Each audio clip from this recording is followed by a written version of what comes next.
Want to get you to some other news we are following tonight, and it's a case that rattled the city of Woodland. Two teenagers vanished without a trace. Now, one of the men who's accused in the deaths of Enrique Rios and Elijah Moore changed his plea. The teens went missing nearly 2 years ago.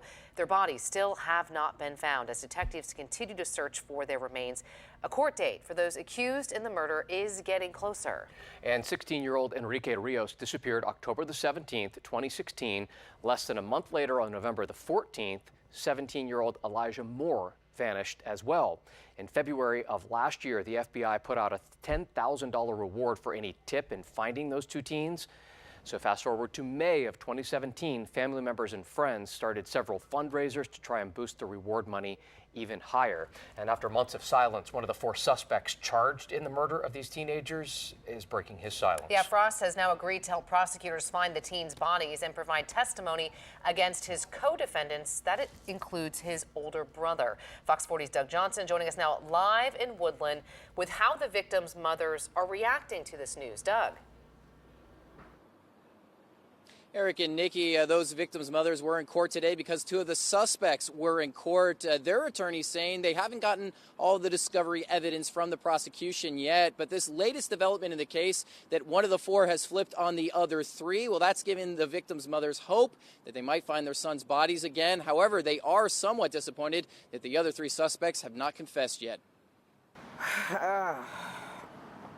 I'm feeling all types of things about it. Alicia Moore is talking about a Davis Enterprise article published today in which Jonathan Froste details the night he and three others killed her son. These devils decided over nothing, for nothing, absolutely senselessly, to take their lives.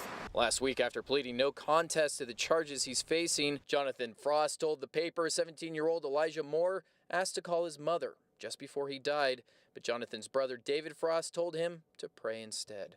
And to know that my son's last request, was just to call me and tell me that he loved me, and then they denied that,